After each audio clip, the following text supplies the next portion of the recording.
আল্লাহ রাব্বুল আলামিন বলেন কদ আফলাহা মান যাক্কাহা, সে ব্যক্তি সফল হয়ে গেছে যে ব্যক্তি তার আত্মাকে পরিশুদ্ধ করতে পেরেছে। ওয়া কদ খাবা মান দাসাহা, যে ব্যক্তি আত্মাকে পরিশুদ্ধ করতে পারে নাই সে ব্যক্তি ধ্বংস হয়ে গেছে। কিভাবে পরিশুদ্ধ করবেন? 3টা হাদিস আপনাকে আগে শোনাই।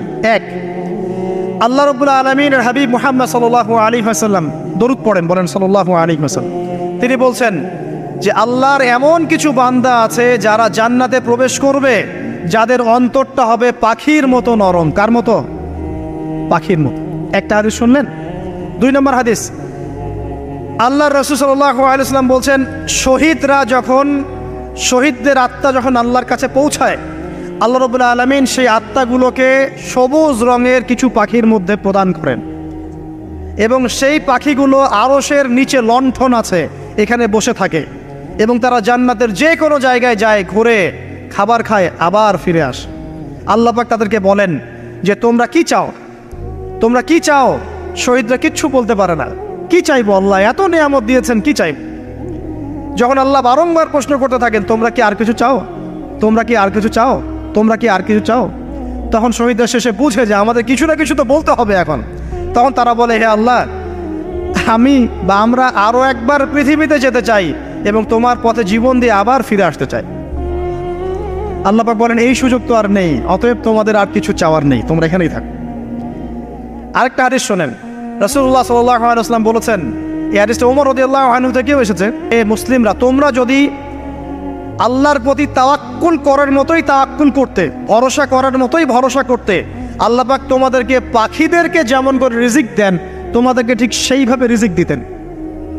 তোমরা কি লক্ষ্য করো না যে পাখিরা খালি পেটে বের হয়ে যায় বাসা থেকে সকালবেলা এবং সন্ধ্যাবেলা ভরা পেটে বাসায় ঢোকে? আপনাকে যে 3টা হাদিস শোনালাম, এই 3টা হাদিসে একটা শব্দ হচ্ছে কমন। শব্দটা কি বলেন?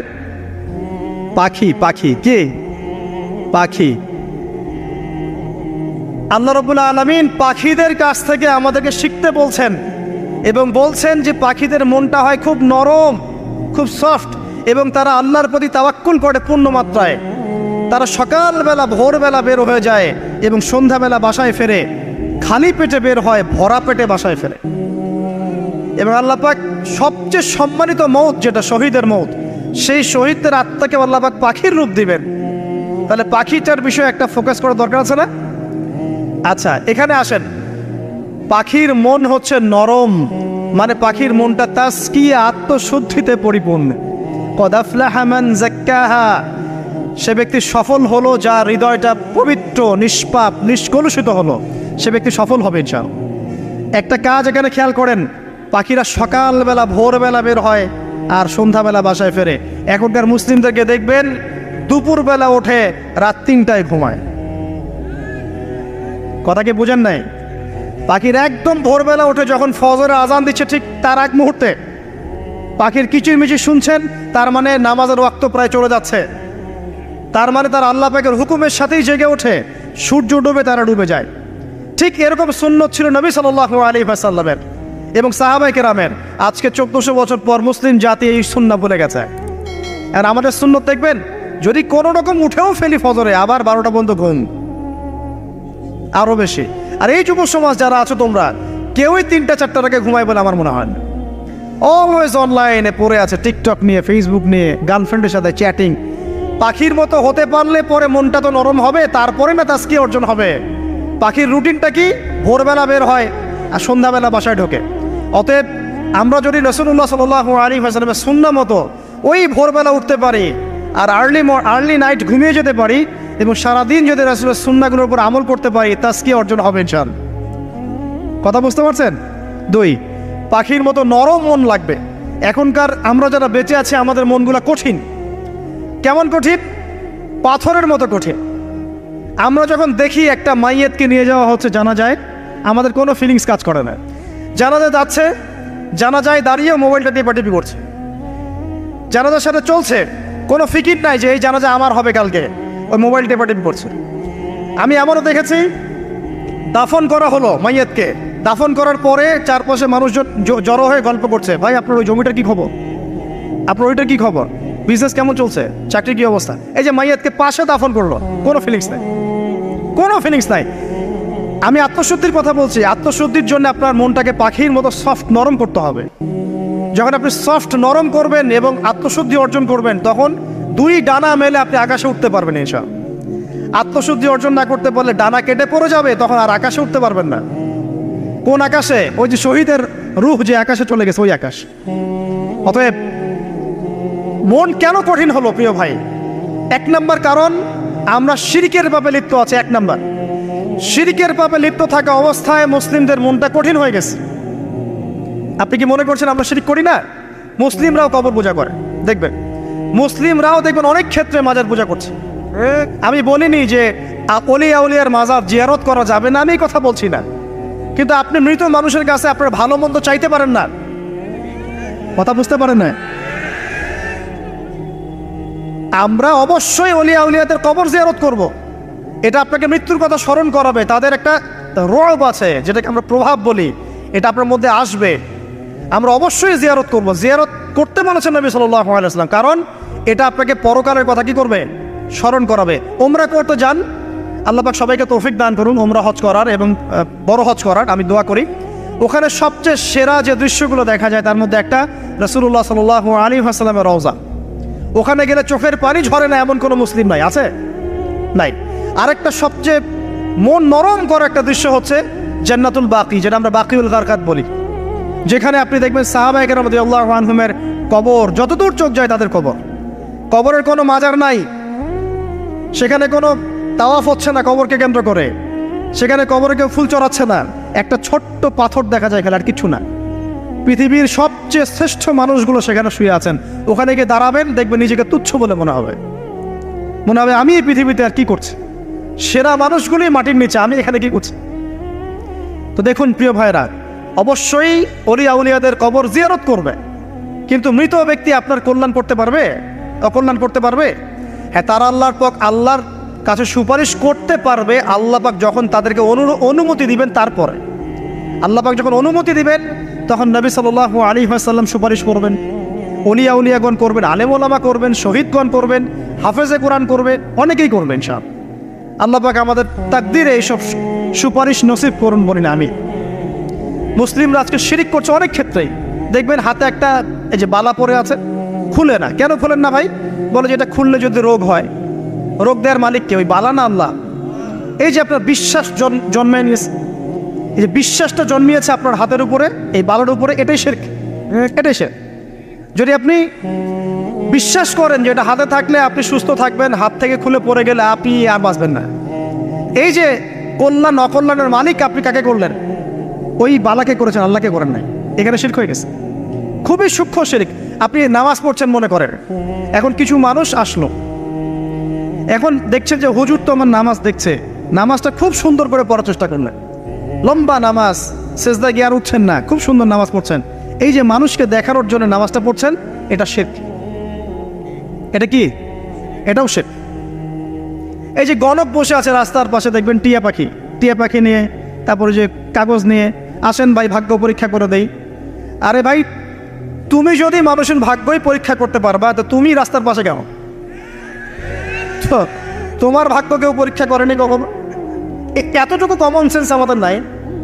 ও যদি আমার ভালো মন্দ করতে পারে বা ভবিষ্যৎ বলতে পারে, তাহলে ও রাস্তার পাশে বসে আছে কিছু? ওর তো প্রাইম মিনিস্টার হওয়ার কথা, এখন ওর তো ইলেকশন করার কথা। তো দেখেন, এই যে ওখানে গিয়ে আমরা কি করি?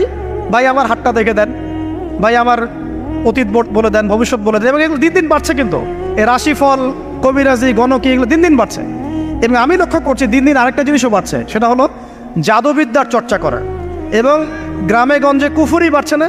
কুফুরি করা, তাবিজ করা, বিচ্ছেদ করা, স্বামী স্ত্রীর বিচ্ছেদ করা, মেয়েকে বশ করা, সন্তানকে বশ করা বাড়ছে না? সবই শিরক, এগুলো সবই কুফুরি। এগুলো মুসলিমরা করছে না। মুসলিমরা এসব শিরকে লিপ্ত আছে বলেই তো অন্তর কঠিন হয়ে গেছে। ফাকাসাত কুলুবুহুম, তাদের অন্তর কঠিন হয়ে গেছে।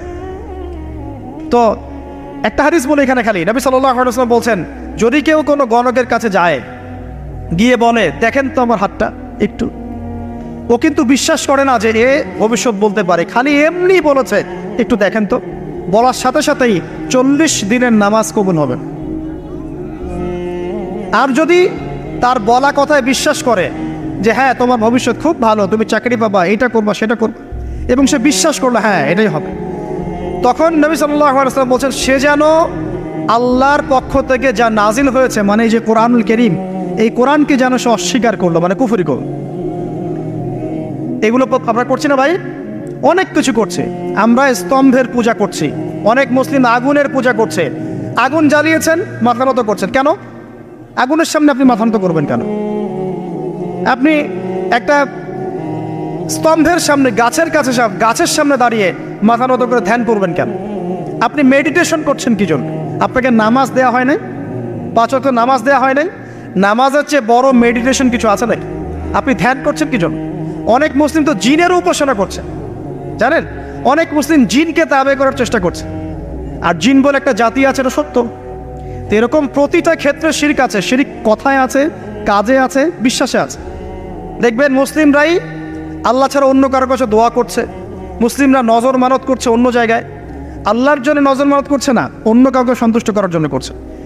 সন্তান হয় না, সন্তান হয় না, এখন কি হবে? সন্তান হয় না তো অমুকের কাছে যাও, সেখানে গিয়ে বকরি জবাই দাও, সন্তান হবে। সুবহানাল্লাহ। তো এই পদ্ধতি ইব্রাহিম আলাইহিস সালামের জানা ছিল না যে শেষ বয়সে তিনি বলছেন রব্বি হাবলি মিনাস সালিহিন? আপনি দোয়া করতে পারেন না? সন্তান হবে না কেন? আল্লাহ পাক তাকদিরে লিখে রাখলেন, অবশ্যই হবে। আর আল্লাহ পাক তাকদিরে না লিখলে কিভাবে হবে? তাকদিরে যে ব্যক্তি বিশ্বাস করে না সে ব্যক্তি হতাশ হয়। যা কিছু হচ্ছে আমাদের জীবনে সবই তাকদির, এর বাইরে একটা মানুষও যেতে পারবে না। তো প্রিয় ভাইরা, কথায়, কাজে এবং চিন্তায় আমরা অনেক শিরিক করছি। শিরিকের কারণে আমাদের অন্তর কঠিন হয়ে গেছে। আরও কেন কঠিন হচ্ছে? বেদাত। আমল করছেন নবীর সুন্নত মানার জায়গায় অন্য কিছু আপনি করছেন। এমন এমন কিছু আমল করছেন যেগুলোর সাথে রাসূলের সুন্নতের কোনো সম্পর্ক নাই এবং সাহাবীদের সুন্নতেরও কোনো সম্পর্ক নেই। এই ক্ষেত্রে গিয়ে আপনি বেদাত করছেন, বেদাত করে অন্তর কঠিন হয়ে যাচ্ছে। অন্তর কঠিন হওয়ার একটা বড় কারণ হচ্ছে হারাম রিজিক। যখন আপনি হারাম রিজিকে যাচ্ছেন, সুদ, ঘুষ, আপনার দুর্নীতি, আপনার এই যে অন্যের সম্পদ আত্মসাৎ করা, হালাল হারামের পরোয়া না করা, এই রিজিক দিয়ে যখন আপনি আপনার দেহ, রক্ত, মাংস গঠিত হচ্ছে, আপনার কলবটা শক্ত হয়ে যাচ্ছে। আমি কি বুঝাতে পারছি না? হারাম রিজিক যখন আপনার শরীরে ঢুকছে, অন্তরটা শক্ত হয়ে যাচ্ছে। একটা হাদিস যথেষ্ট। আল্লাহ রাসূল বলেছেন ইন্নাল্লাহা তাইয়্যিব লা ইকবালু ইল্লা তাইয়্যিব। আল্লাহ পাক পবিত্র সত্তা, তিনি পবিত্র ছাড়া কবুল করেন না। আপনি 10টা হজ করে আসেন, চুরির টাকা দিয়ে, ডাকাতির টাকা দিয়ে, আত্মসাতের টাকা দিয়ে, দুর্নীতির টাকা দিয়ে, যদি কবুল হয় তাহলে কোরআন সুন্নাহ মিথ্যা হয়ে যাবে, নাউযুবিল্লাহ। কথা কি বুঝতে পারছেন না? আল্লাহ রাব্বুল আলামিন বলছেন আল্লাহ পাক পবিত্র ছাড়া কবুল করেন না। হারাম রিজিক দিয়ে ইবাদত কবুল হয় না। আমরা ওই যে রংপুর অঞ্চলে একবার ওই যে হারাগাছ একটা অঞ্চল আছে না, সেখানে গিয়েছিলাম। সেখানে মাশাআল্লাহ আবার বিড়ির অনেক ফ্যাক্টরি আছে। কিসের? বিড়ি তো হালাল নাকি? তামাক তো হালাল নাকি? তো সেখানে বিড়ি ফ্যাক্টরির অনেক মালিক আছে এবং তারা মসজিদ কমিটির অনেক দায়িত্বপ্রাপ্ত আর কি। মুসলিমদের গায়রত্ব এখন নাই, মুসলিমরা এদেরকে আবার মসজিদ কমিটির সদস্যও বানিয়েছে। তো এখন মসজিদ কমিটিতে এসে তার প্রভাবে ইমাম সাহেব টিকতে পারে না। দুইজন বলে নামাজের পর হাত তুলে দোয়া করতে হবে, দুইজন বলে করা যাবে না। ঠিক আছে? এই নিয়ে এই ক্যাচাল হতে হতে দেখা গেল এক পর্যায়ে মারামারি পর্যন্ত হয়েছে। মসজিদ ভাগত হয়েছে, মারামারিও হয়েছে। তো সেখানে আমাকে দাওয়াত করেছিল যে ওয়াজ করার জন্য, দোয়া করার কথা বলছে। তাই আমি বললাম যে দোয়া করে লাভ কি? দোয়া করলেই বা কি, না করলেই বা কি? রিজিকটাই তো হারাম। আপনি তো তামাকের টাকা খাচ্ছেন, তামাক। আপনি মাদকের টাকা খাচ্ছেন, এটাকে হালাল না হারাম? তো হারাম টাকা দিয়ে হাত তুলে দোয়া করলেই কি, না করলেই কি? দোয়া তো উঠছে না উপরে। আগে হারাম রিজিক ছাড়েন, তারপর দোয়া করুন। তো রিজিক হারাম হওয়ার কারণে আমাদের কি হচ্ছে? অন্তরটা কি হচ্ছে ভাই? কঠিন হচ্ছে। ওই পাখির মতো আর মুক্ত আকাশে উঠতে পারবেন না। তারপরে সামনে যান, আরো কেন কঠিন হয়? বস্তুবাদিতা, দুনিয়া। সারাদিন দুনিয়ার ফিকির, দুনিয়ার চিন্তা। খাবো কি, পরবো কি, ব্যাংক ব্যালেন্স, টাকা পয়সা, স্ট্যাটাস, সারাটা দিন দুনিয়ার দুনিয়া। ঘুম থেকে ওঠা থেকে নিয়ে শুরু করে ঘুমানো পর্যন্ত খালি দুনিয়া। যারা দুনিয়ার নেশায় মত্ত হয়ে আছে, এদের অন্তরটা কঠিন হয়ে যায়। এই অন্তরটা পাখির মতো হতে পারবে না। ঠিক আছে কথা? যারা দুনিয়ার নেশায় মত্ত হয়ে আছেন, এই অন্তরটা কঠিন হয়ে যাবে, পাখির মতো হতে পারবে না। তারপর কি? আরো সামনে যান। দিনই জ্ঞান চর্চা না করা অন্তর কঠিন হওয়ার কারণ। আর কি কারণ? পাপ করা। পাপ যত বেশি আপনি পাপ করবেন, যত বেশি পর্ন দেখবেন, যত বেশি মাদক খাবেন, যত বেশি জুয়া খেলবেন, যত বেশি অহেতুক সময় নষ্ট করবেন, যত বেশি আপনি অন্যের ক্ষতি করবেন, ঠিক আছে, নিরপরাধ মানুষের উপর নির্যাতন করবেন, যত বেশি আপনি পাপ করবেন, পাপ, এই পাপ করতে করতে করতে মানুষের অন্তর কঠিন হয়ে যায়। ইবনুল কাইয়্যিম রাহিমাহুল্লাহ বলেছেন যে পাপ করতে থাকলে মানুষের অন্তর কঠিন হয়ে যেতে থাকে, এবং ইস্তেগফার আর জিকির করলে গিয়ে মানুষের অন্তর আবার নরম হতে থাকে। পাপের উপর পাপ করতে থাকলে মানুষের অন্তর কঠিন হতে থাকে। এ বিষয়ে রাসূলুল্লাহ সাল্লাল্লাহু আলাইহি ওয়াসাল্লাম বলেছেন, যখন মানুষ একটা পাপ করে কলবের মধ্যে একটা কালো দাগ পড়ে যায়, যখন আরও একটা পাপ করে আরেকটা কালো দাগ পড়ে যায়, এইভাবে যখন পাপ করতেই থাকে তখন পুরো কলবটাই কালিমাপূর্ণ হয়ে যায়। এই অবস্থায় যদি সে তওবা করে আল্লাহ পাক মাফ করে দিবেন। যদি এই অবস্থায় তার মৃত্যু হয়ে যায়, তার আত্মাটা থেকে দুর্গন্ধ বের হতে থাকে, যে আত্মাটা কবজ করতে পর্যন্ত মালাকুল মউত মানে ঘৃণা পোষণ করেন। কথা কি বুঝতে পারছেন? যখন অন্তর পাপ করতে করতে কলুষিত হয়ে যাবে, ওয়াকাদ খাবা মান দাসাহা, যখন পাপ করতে করতে অন্তর কলুষিত হয়ে যাবে, তখন আপনার এই মালাকুল মউত পর্যন্ত ওই আত্মাটাকে বের করার সময় ঘৃণা করবে, দুর্গন্ধযুক্ত। আল্লাহ পাক আমাদেরকে পাপ থেকে বাঁচিয়ে রাখুন, আমিন। এরকম কিছু কাজ আছে, বস্তুবাদিতা, শিরক, বেদাত, হারাম রিজিক, সারাদিন দুনিয়ার ফিকির নিয়ে থাকা, ঠিক আছে, অন্যের ক্ষতি করা, পাপ কন্টিনিউয়াসলি করতে থাকা, এবং দিন ছেড়ে দেওয়া, দিনের এলেম ছেড়ে দেওয়া, আল্লাহ পাকের আনুগত্য ছেড়ে দেওয়া, এই কাজগুলো করতে থাকলে মানুষের অন্তর কি হয়? কঠিন হয়ে যায়। এখন সলিউশন কি বলেন? 5 মিনিটে আমি সলিউশন বলছি, কেমন করে আপনি এটাকে নরম করবেন আর পরিশুদ্ধতা অর্জন করবেন এবং ওই পাখির মতো মুক্ত আকাশে উড়বেন। কিভাবে বলবো?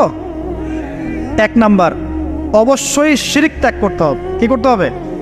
শিরক ত্যাগ করতে হবে, আল্লাহ পাকের তাওহীদের উপর থাকতে হবে। আল্লাহ পাক তৌফিক দান করুন।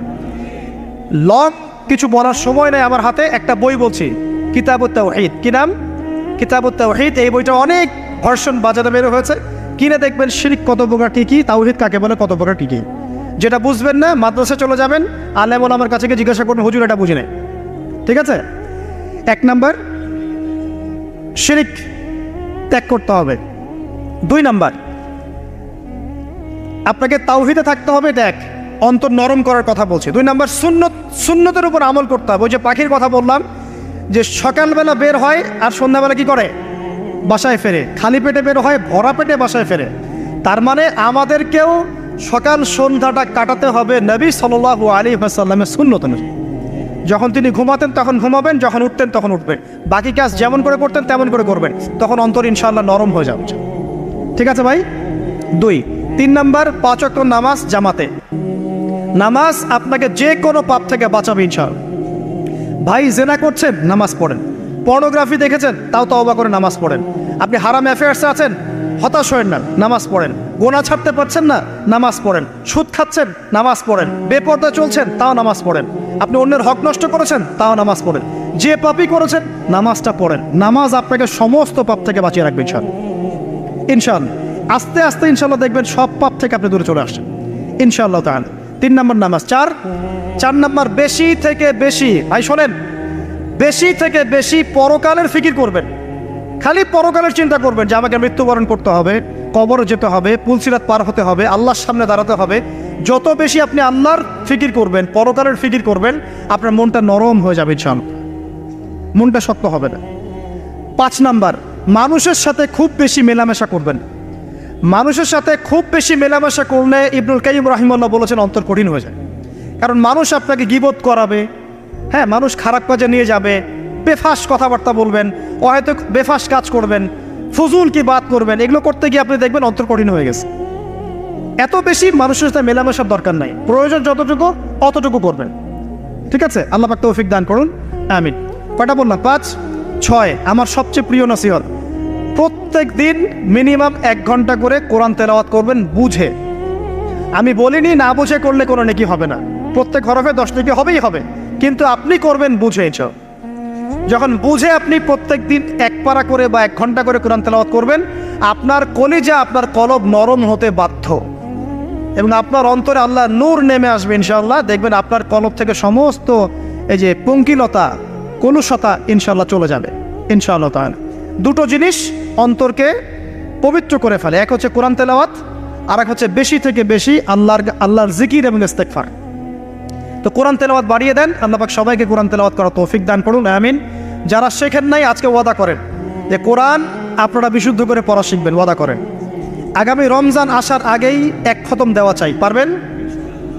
এবং কোরআনের চর্চা বাড়িয়ে দিবেন, প্রত্যেক দিন কিছু করেন না করেন কোরআন তেলাওয়াত করতে হবে, ঠিক আছে? আল্লাহ পাক তৌফিক এনায়েত করুন, আমিন। আর বুঝে পড়ার চেষ্টা করবেন। একটা সহজ তাফসির বলে দেই, মারিফুল কোরআন বাসায় আছে না? মারিফুল কোরআন তাফসির ইবনে কাসির বাসায় নাই, জালালাইন বাসায় নাই, বাসায় নাই কিনেন। সারাদিন তো অনেক টাকা পয়সা খরচ করছেন, 3টা তাফসির কিনেন, জালালাইন কিনেন, মারিফুল কোরআন কিনেন, ইবনে কাসির কিনেন, বাসায় গিয়ে পড়া শুরু করেন। পারবেন না? যে আয়াতটা বুঝবেন না, ওলামায়ে কেরামের কাছে যাবেন, গিয়ে বলবেন হুজুর এটা বুঝে নাই, বুঝাই দেন। নিজে নিজে ব্যাখ্যা করতে যাবেন, ব্যাখ্যা করলে দেখবেন একজন পণ্ডিত বেরোছে, কিছু পণ্ডিত কোরআন পড়ে বলে কোরআনই মানি হাদিস মানি না, এরকম পণ্ডিত দেখেন নাই? কোরআনই মানি হাদিস আর মানি না, কারণ আল্লাহ নাকি নাউজুবিল্লাহ কোরআনে নাকি আল্লাহ পাক হাদিস মানতে বলে নাই, ও নাকি পায় নাই। এই জন্য দেখলাম সুবহানাল্লাহ নামাজ পড়তেছে, কোরআন থেকে নামাজ পড়তেছে, হাদিসের কোনো হেদায়েত নিবে না। মানে কীরকম যে হাত আবার ঠিকই বাঁধতেছে, হাত বাঁধতেছে, রুকু করতেছে, সেজদা করতেছে, এগুলো আবার কোথায় পাইলো আল্লাহ ভালো জানেন। হাত এভাবে বাঁধতেছে, এভাবে হাতটা বাঁধা কোরআনে কোথায় আছে আমি পাইলাম না কোথাও, ঠিক আছে? তা হাদিস ছাড়া কি এগুলো আসবে? হাত বাঁধবো, সেজদায় গিয়ে সুবহান রব্বিয়াল আলা বলছে না, বলছে আসলামতু লিরাব্বিল আলামিন, এটা কোরআন থেকে বলছে। অথচ নবী সাল্লাল্লাহু আলাইহি ওয়াসাল্লাম হাদিস থেকে বলছেন সুবহান রব্বিয়াল আলা সুবহুন কুদ্দুসুন রব্বুল মালাইকাতি ওয়ার রূহ সুবহানাকা আল্লাহুম্মা রাব্বানা ওয়া বিহামদিকা আল্লাহুম্মা ইগফির। এগুলো নাই, ও বলছে আসলামতু লিরাব্বিল আলামিন, মানে কোরআন মানি হাদিস মানি না। এত বেশি পণ্ডিত হওয়ার দরকার নাই, এরা হচ্ছে ইচড়া পাকা টাইপের পণ্ডিত। ওমর রাদিয়াল্লাহু আনহুর যুগের বেঁচে থাকলে এদেরকে পিটাই সোজা করে ফেলাইতে হবে। ফাইজলামি শুরু করছে, কোরআন মানি হাদিস মানি না। আল্লাহ পাক কোরআনে বলছেন ওয়ামা আতাকুমুর রাসূলু ফাখুযু, রাসূল যা দিয়েছেন তা গ্রহণ করো, ওয়ামা নাহাকুম আনহু ফান্তাহু, রাসূল যা নিষেধ করছেন দূরে থাকো। রাসূল যা দেন সেটা হাদিস না, রাসূল যা দেন সেটা সুন্নাহ না, তো সুন্নাহ তো সে মানেই না, আলটিমেটলি সে কোরআনই মানে না। তো আসল কথা হচ্ছে এইসব ফিতনা থেকে বেঁচে থাকবেন, কোরআন তেলাওয়াত বাড়িয়ে দেন। কয়টা বলছি? 5টা 6টা। 7 নাম্বার, বেশি থেকে বেশি ইস্তেগফার সারাদিন পড়বেন, আস্তাগফিরুল্লাহ ওয়া আতুবু ইলাইহি, আস্তাগফিরুল্লাহ ওয়া আতুবু ইলাইহি, আস্তাগফিরুল্লাহাল্লাযী লা ইলাহা ইল্লা হুয়াল হাইয়ুল কাইয়্যুম ওয়া আতুবু ইলাইহি। প্রত্যেকদিন পড়তে হবে 100 বার করে। কতবার করে? 100 বার। 8 নাম্বার, বেশি বেশি আল্লাহর জিকির, চলতে ফিরতে জিকির, সুবহানাল্লাহ, আলহামদুলিল্লাহ, লা ইলাহা ইল্লাল্লাহ, আল্লাহু আকবার, লা হাওলা ওয়ালা কুওয়াতা ইল্লা বিল্লাহ। বলবেন হাসবুনাল্লাহু ওয়া নি'মাল ওয়াকিল, ঠিক আছে? সুবহানাকা আল্লাহুম্মা রাব্বানা ওয়া বিহামদিকা আল্লাহুম্মা ইগফিরলি, সুবহানাল্লাহি ওয়া বিহামদিহি আদাদা খালকিহি ওয়া রিদা নাফসিহি ওয়া জিনাতা আরশিহি ওয়া মিদাদা কালিমাতিহি। যত জিকির আছে সব করবেন, জিকির বাড়াবেন, যত জিকির বাড়াবেন অন্তর পরিশুদ্ধ হবে ইনশাআল্লাহু আযজা ওয়া জাল। কয়টা বলছে? 8 আর 2টা বলি। 9, অন্যের হক নষ্ট করবেন না। অন্যের হক নষ্ট করলেই মন কঠিন হয়ে যাবে। অন্যের হক নষ্ট করবেন না, বরং মানবতার কল্যাণে কাজ করেন।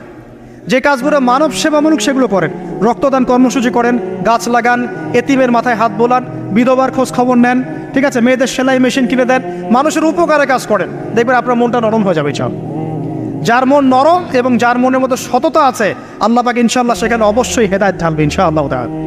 আর 10 নম্বর সবচেয়ে শেষ হচ্ছে যে কবর জিয়ারত করবেন বেশি বেশি করে, এবং নিজের মৌতের কথা স্মরণ করে আল্লাহর কাছে বেশি বেশি দোয়া করবেন। কি দোয়া করবেন? ইয়া মুকাল্লিবাল কুলুব সাব্বিত কলবি আলা দীনিক, ইয়া মুসাররিফাল কুলুব সাররিফ কুলুবানা আলা তাআতিক। এই দোয়াগুলো করবেন ইনশাআল্লাহ। এবং কবর জিয়ারত করবেন সপ্তাহে সপ্তাহে, পারলে 2 দিন 3 দিন পর পর কবরস্থানে যাবেন, ইনশাআল্লাহ দেখবেন আপনার মন নরম হবে ইনশাআল্লাহ আযজা ওয়া জাল। এখনকার এই সভ্যতা এসে কবরস্থানকে সমাজ থেকে দূরে সরিয়ে দিয়েছে, অথচ আগে মুসলিমদের কবরস্থান ছিল মসজিদের পাশে, 5 ওয়াক্ত নামাজ পড়তো, কবর জিয়ারত করে বাসায় যেত, 5 ওয়াক্ত নামাজ পড়তে আসতো, কবরকে দেখতো, পরকালের কথা স্মরণ হতো। এখন কবরস্থান ওই যে দূরে, সারা জীবনে একবার যায় কিনা সন্দেহ আছে। এই 10টা কাজ যদি আপনারা করতে পারেন ইনশাআল্লাহ তাআলা, আমাদের কলবটা ইনশাআল্লাহ নরম হবে, আত্মশুদ্ধি অর্জিত হবে। আর এগুলোর পাশাপাশি অবশ্যই আল্লাহওয়ালা আত্মশুদ্ধিওয়ালা মানুষের সোহবতে গিয়ে থাকবেন। আল্লাহওয়ালা আত্মশুদ্ধিওয়ালা মানুষের সোহবতে গিয়ে থাকলে তাদেরকে দেখেই দেখবেন মনটা নরম হয়ে যাবে ইনশাআল্লাহ। ইলমি পরিবেশে থাকেন, দিনী পরিবেশে থাকেন, আমর বিল মারুফ নাহি আনিল মুনকারের কাজ করেন। 3 দিন 7 দিন 40 দিন যতদিন পারেন আল্লাহর পথে সময় লাগান। আমি এটাকে আপনার আত্মশুদ্ধির জন্য বলছি, এটাই একমাত্র পথ পদ্ধতি আত্মশুদ্ধির, এটা বলছি না। এখানে গেলে আপনি ইনশাআল্লাহ আপনার ইসলাহ এবং সংশোধনের জন্য কাজ করতে পারবেন। আল্লাহ রাব্বুল আলামিন আমাদের সবার কলবগুলোকে পরিচ্ছন্ন করুন। আল্লাহ পাক আমাদের সবাইকে শিরকের পাপ থেকে বাঁচিয়ে রাখুন। হৃদয় কঠিন হওয়া থেকে বাঁচিয়ে রাখুন। আল্লাহ পাক আমাদেরকে বেশি থেকে বেশি কোরআন তেলাওয়াত করার তৌফিক দান করুন, দ্বীনি জ্ঞান চর্চা করার তৌফিক দান করুন। আল্লাহ পাক আমাদের সবাইকে হারাম রিজিক, জেনা, সুদ, ঘুষ থেকে বাঁচিয়ে রাখুন। আল্লাহ পাক আমাদেরকে পরকালীন চেতনায় এই দুনিয়ার জীবন কাটানোর তৌফিক এনায়েত করুন, আমিন। আমরা আজকে এই যে পাখিদের মতো অন্তর নিয়ে কথা বললাম, আমরা যদি এই আমলগুলোর মধ্য দিয়ে অন্তরটাকে পবিত্র করতে পারি, ইনশাআল্লাহ ওই শহীদদের যে নরম পাখির অন্তর, সেটা আমরা লাভ করতে পারবো ইনশাআল্লাহ। এবং